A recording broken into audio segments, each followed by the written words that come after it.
Well, it's been a pretty good day. The sun's going down. I guess I don't need these now. I'm sitting here literally outside of Oliver's baseball practice, watching him play baseball. And it dawned on me that, when I woke up today, I had a few things I wanted to talk about. Then other things came up.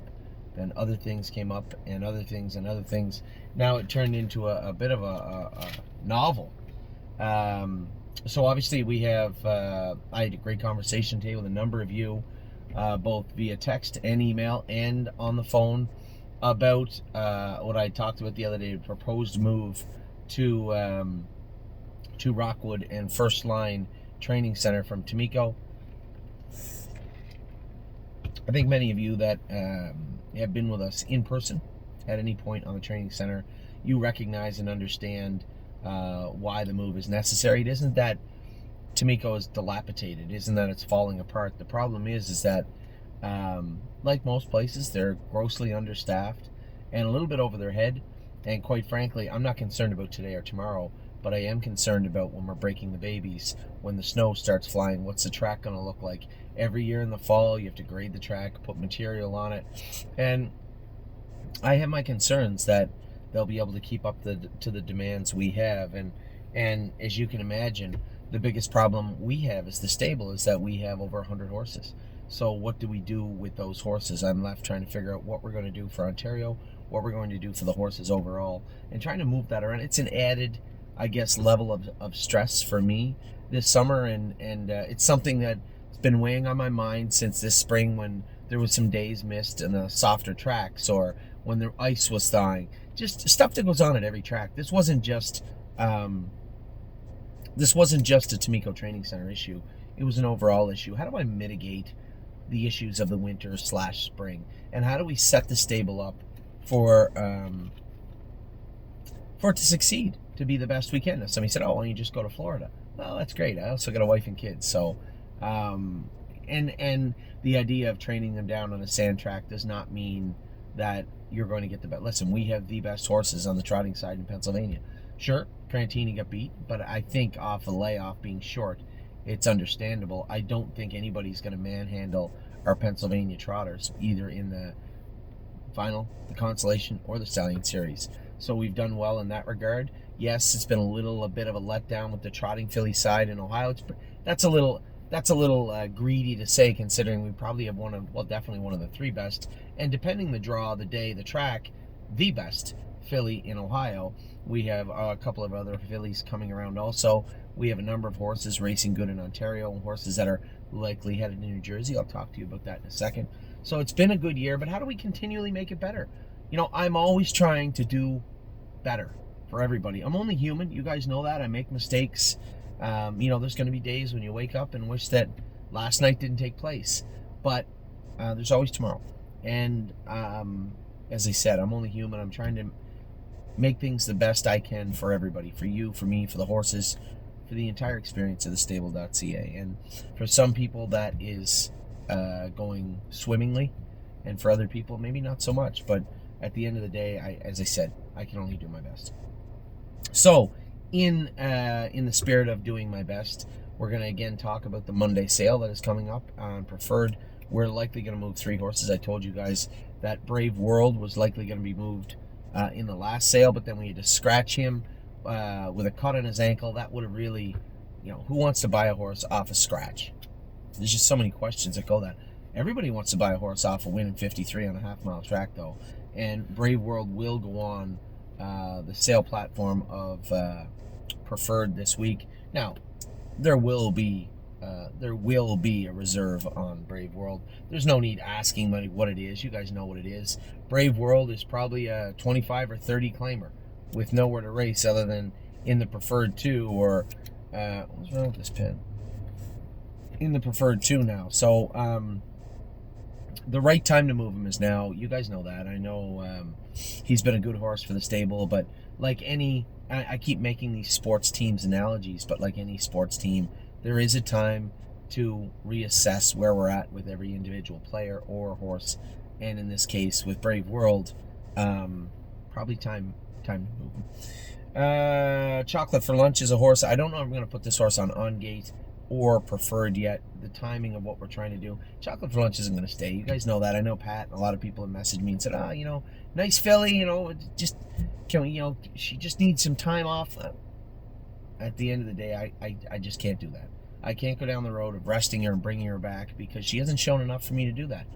That's as simple as it is. The fact that Dwayne Marfisi had her 2 weeks and sent her back speaks volumes. And, I don't have a problem with Chocolate for Lunch. She's going to be an okay overnight horse. She probably will go back to 55, 56. But as you guys have come to see, sadly, that doesn't get you a whole lot in Ontario these days.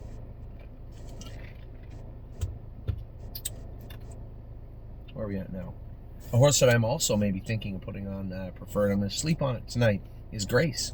And we haven't talked about putting Grace on before. The reason I would think about putting Grace on is she's got grassroots left now. It bothers me. Grace is better than she shows right now. In fact, she was better as a 2-year-old than she is right now. And I think the problem is I see her AST continues to jump when she races. So mitigating that stress level on race night is a challenge right now. I talked to Jason and Cindy about it today. We'll continue to treat the filly. Now she has that grassroots that's rescheduled for Sunday. I will drive her on Sunday. I am going to be back in on town. James unfortunately has to go to Ottawa, so he is going to be gone away. You're stuck with me, Joe, and the White Tiger crew. You're stuck with me driving White Tiger in the Earl Row and Grace and whoever else we take down, but those two for sure. And Tactical Nouns. Wait, now she's Saturday. Another horse we're looking to put on is Twinbee Habanero. This has been a long time coming. This horse, I don't want to say he's broken my heart because there's a part of me that believes that just because he's well into the latter part of his 3-year-old season, that he should be doing more and he should be ready. That's unfair to him. I've counseled you guys and told you guys multiple times that every horse takes a little bit different time. But we also are on a different trajectory. Just because he may not be at his best, and he may be at his best later on, does not mean that I can constitute keeping him for that full duration. So he paced 56 last week. That's a good line.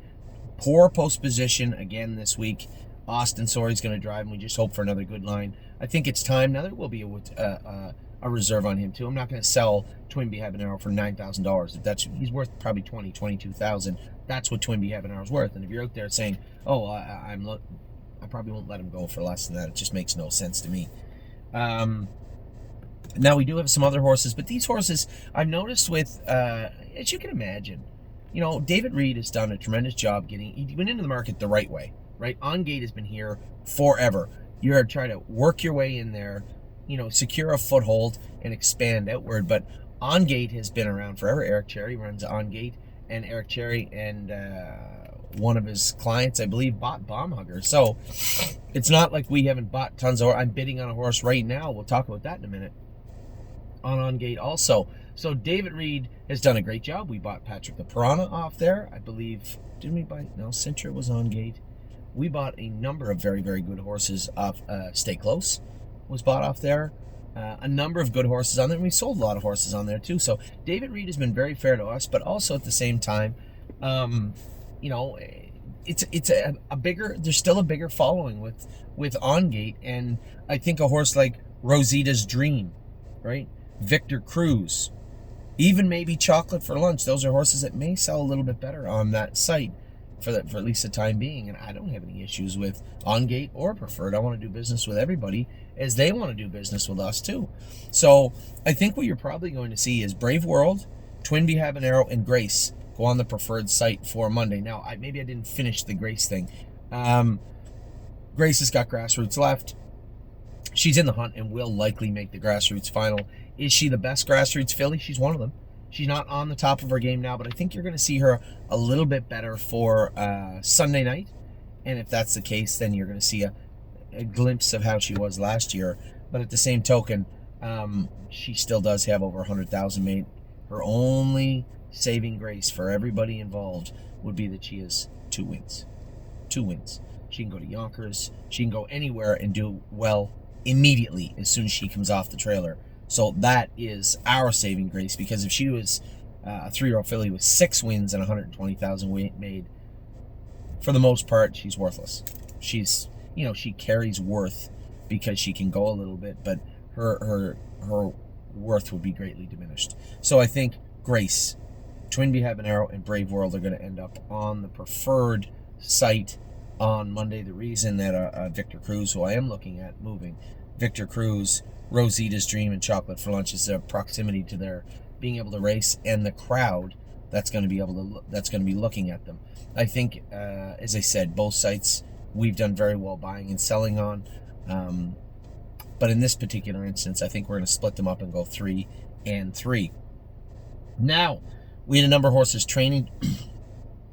Today. Also, it's a good hit. We had a number of horses training today. Tactical Mounds look great. I think what you're going to see is Tactical Mounds race good in Georgian Downs. I hope she gets in. Races good on Georgian Downs this week. And then I'm looking at a September 8th start in the New Jersey Classic B division for both her and Landing Strip. I think both those horses are ready. They can go down and they can make an impact right away. I'm toying with the idea of Brace for Landing. We'll see about Brace for Landing heading there. I can make horse already win at 56 on a 5/8. So his GDT was a little high. His AST was just tweaked a little bit. His white count was a little bit high the other day, so we can work on some of that stuff. And we already know that there's a good horse in there because I've already seen it. So we may see 3 horses show up at the New Jersey Classic.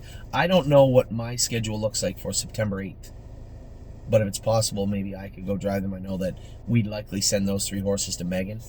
And Scotty being at a commission, my brother Mark would fit well. He drove Brace for Landing, he drove Landing Strip, and Tactical Mounds has turned into a nice filly. You can just put her right on the gate and drive her like a horse. She's doing her work very, very well. So she's caught up to everybody. She's now at a level where we could say she's at a July 10th level. Unfortunately, it's August 30th, or 25th here, 4th. But that's what it took. Mentally, it just took a little longer, but she's there. Landing Strip, physically and mentally, he's there. Brace for Landing stumbled a little bit in the Wellwood elimination, but again, he's there. And I think those horses can do just fine at the Meadowlands. A few more updates. I had a lot of people asking me some questions that I really didn't update them properly. How the hell is Indigo tomorrow night? He's been training good. I trained him last week. He looks great. Very happy with How the Hell, so we'll see how he races tomorrow night. I think he's picked low odds too. James is driving him. JK Mickey Mantle. There wasn't really a big deal. You know, I had back and forth with a couple of my partners on the horse saying, we should have just went to Ontario. He has to win, which he may or may not be able to do. He drew 6. Looks like a pretty salty division. He has to win to make the final of the Stallion Series. You're right, he does. Okay, so we take him to Toronto next week? It's not really the end of the world. You know, all the non-winners of 2 isn't going anywhere. Whether he wins it next week, or the week after, or this Saturday, or 3 weeks from now, it doesn't matter. It's not going anywhere. The races he has to race in are not time sensitive, and JK Mickey Mantle will be coming to Ontario very, very soon. All I can tell you is that Jason raves about the horse. I can't wait to see him. I can't wait to sit behind him on Saturday.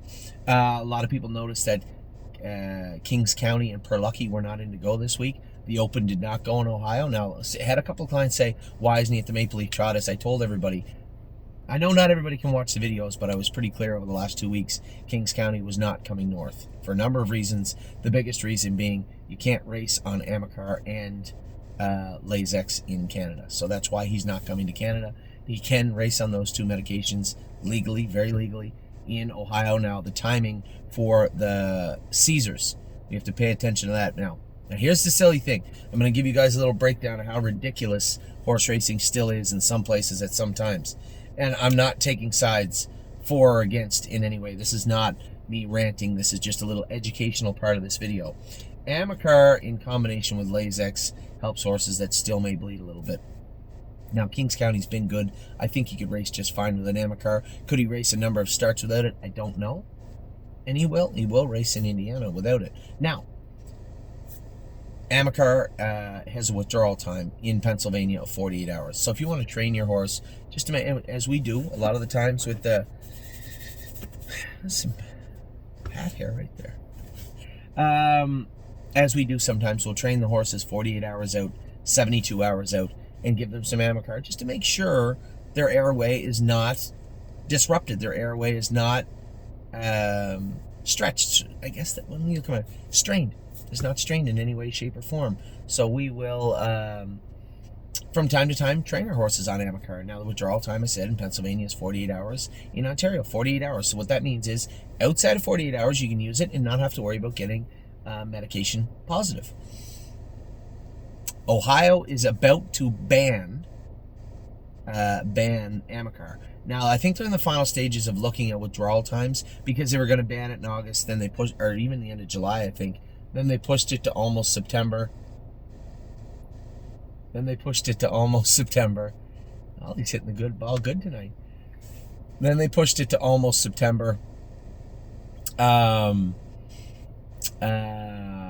what they don't know is, I think they're waiting to put a firm withdrawal time on Amicar, so you won't be able to use it on race day anymore. But when can you train your horses on it without any concerns of having a violation? And I think that's what they're working on, is that final stage. But it will be phased out in Ohio. Now, Indiana, a little different situation.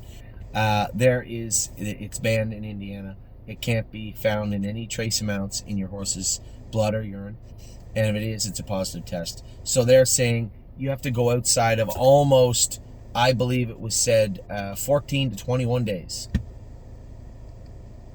That's the foolishness we have to deal with in horse racing, is that in a perfect world, you already know. I know many of you are saying right now, first, for those of you who didn't know that, you're a little shocked. Secondly, your first response is the first response from any human being with common sense. Why don't they just have the same for everybody across the board in every jurisdiction? Yes. Why don't they? That is a wonderful question, one that I have never been able to answer, or had an answer for. Well, I do know the answer. It's bureaucracy. New York doesn't care what New Jersey does. New Jersey doesn't really care what Ohio and Pennsylvania and Ontario does. And this isn't horse racing. This is horse racing in Ohio. This is horse racing in Pennsylvania. This is horse racing in New York and New Jersey. So it isn't just as easy as Tom talking to Bob and Lisa and Billy and John and saying, oh, can we just, oh yeah, we should do that. No. This is where politics gets involved, and I really don't know how you fix that. I really don't know. But we'll see. We'll see what happens moving forward. But for now, Kings County is obviously not coming to Ontario, and for that reason, that plays a big role. Plus, we have Locatelli here. Plus, for the Earl Rowe, we have White Tiger, and both those horses are in tough. But you know what? You can't always have cakewalks. I always counsel you, I want our horses to go and race where they can win. But when you're racing an open company, it's not always that easy. It would be great to go behind the gate 9 to 5 all the time in open company or a maiden or anywhere. It doesn't always work that way.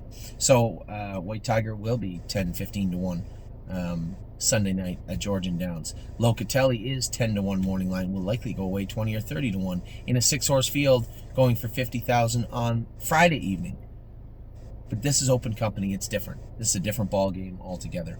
So Kings County not racing this week because the Open didn't go. Will be racing in a prep race for the Charlie Hill, which comes up in 2 weeks. So he will race next week. The Charlie Hill is the week after that. Further down the line will be the Caesars in Indiana. We'll have to not race him on Amicar as to stay outside the parameters put in place, but roughly by the state of Indiana.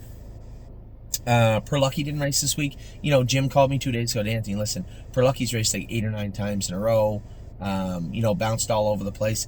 Can we just give him a week off? He just looks like he's a little dull. I said, yeah, Jim, absolutely. Horse got to come first, and if Perlucky needs a week off, then give him the week off. It's the best thing for him. As I talked about before, landing strip, tactical mounts, potentially braced for landing, possibly heading to New Jersey. The first two are definitely heading to New Jersey in tactical mounts and landing strip. Unless something happens over the next few days, those horses are going to New Jersey next week.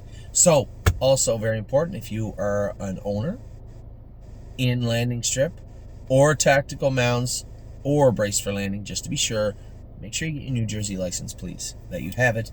It is in good standing, and it is not, then please reach out to Kelly or Linda or myself, and we'll help you get hooked up with getting them, but you will need license for next week.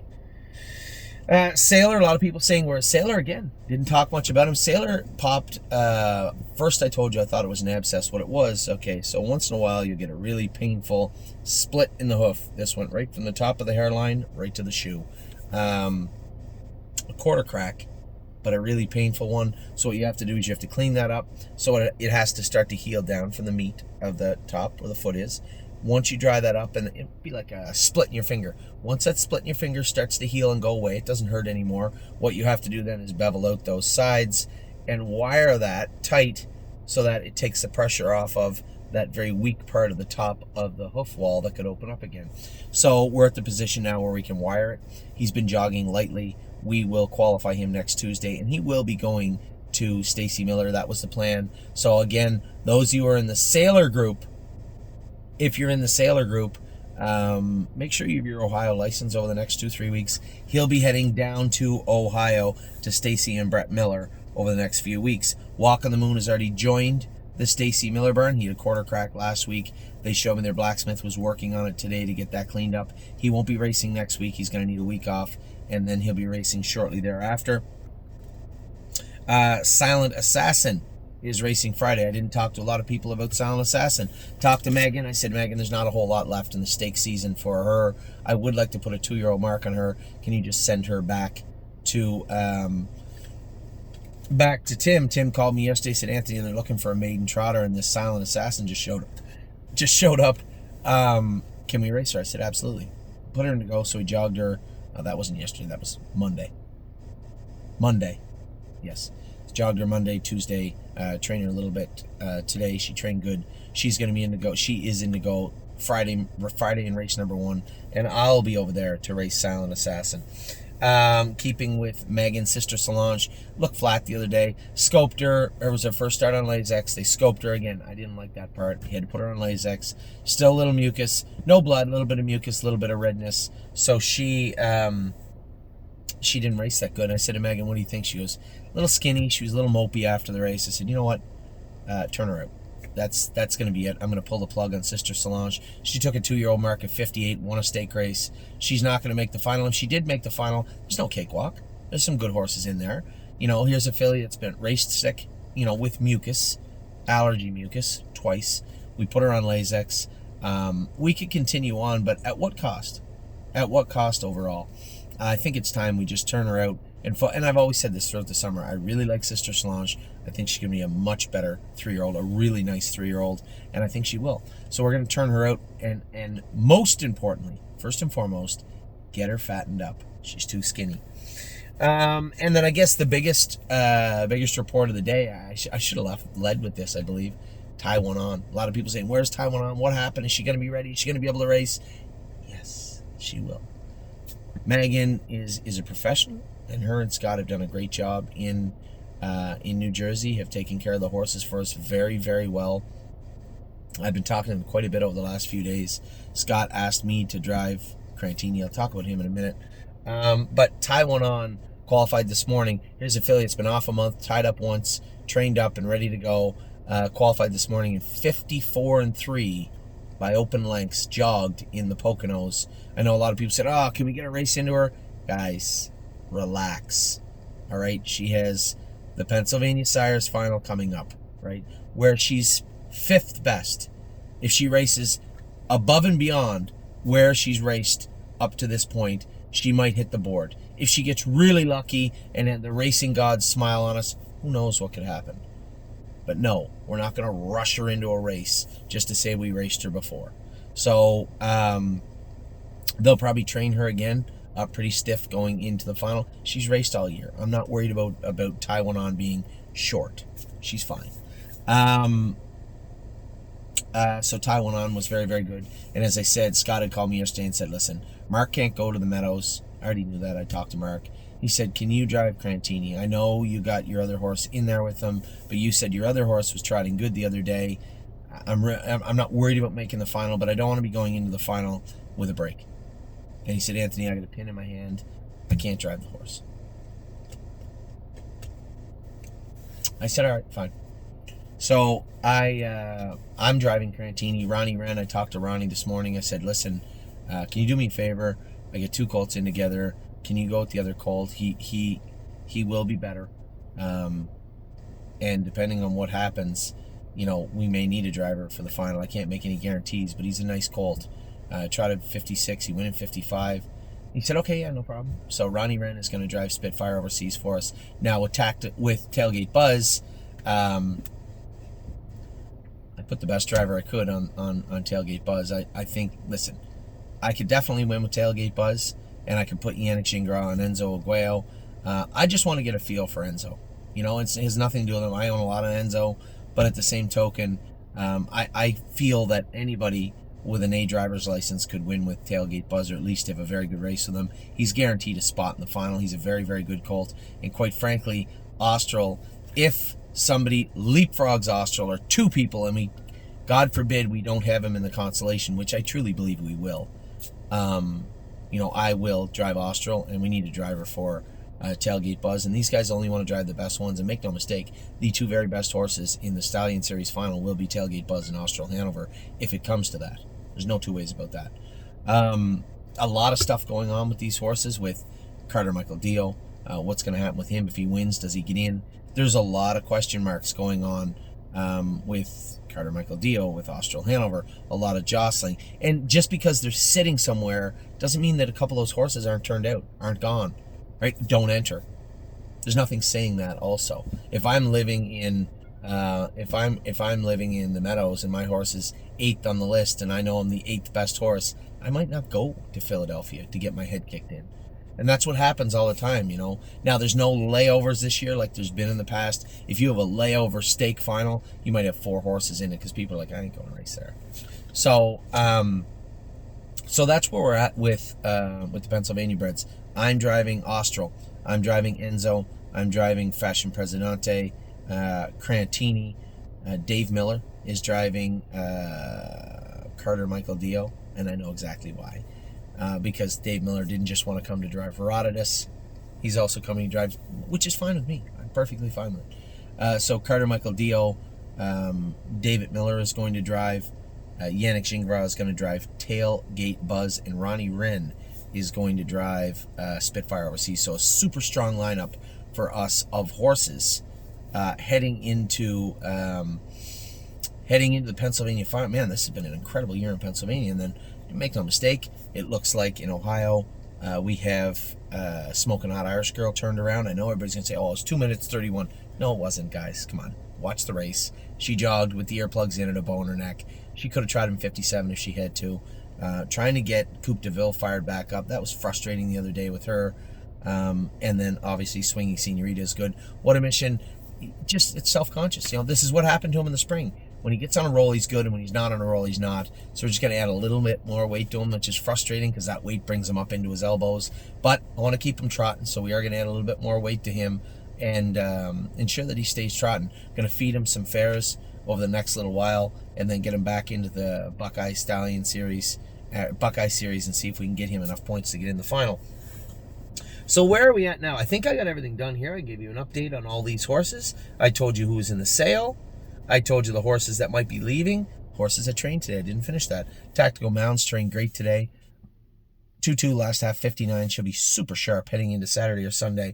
I'd like to see that. Lady All-Star trained a mile in 2.5 and looked good. She's going to need a little more work. She needs shot up front. The reason I say that is she trained well, but afterwards she was blowing really hard for about 10 minutes, which leads me to believe she needs a little more work. So there's no rush there, as somebody pointed out to me a little while ago, which I already knew.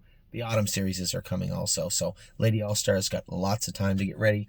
And then Matt's MVP for my partners on Matt. Matt trained in 2-1 today and looked very, very good. In fact, his trotting hobbles broke. They had a different set of trotting hobbles, weren't ours, on the horse this morning, and he looked sensational. I thought the horse looked great. So Matt's MVP, Lady All-Star, and Tactical Mounts all trained very, very good. I think I got it all. It only took me 30 minutes, but I get to watch Ollie play baseball, so there's no rush. So I'm going to let you guys go there.